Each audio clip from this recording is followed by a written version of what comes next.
I've just finished my very first training course for the year, or my first sort of multi-day training course, which was in-house here in Abu Dhabi. We did 3 days on spreadsheet techniques for financial applications, and I've got a weekend here in Abu Dhabi, and then we're going to do the same thing all over again starting on Sunday, because Sunday is the first day of the week.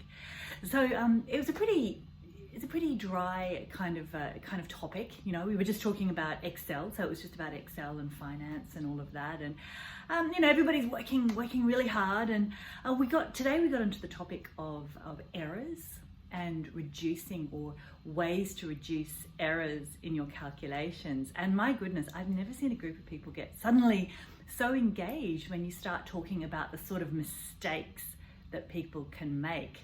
And everybody, all of a sudden, everybody had a story about how their friend or their colleague or how somebody else made this huge mistake in a calculation and caused all sorts of problems. And it was never them, it was always somebody else.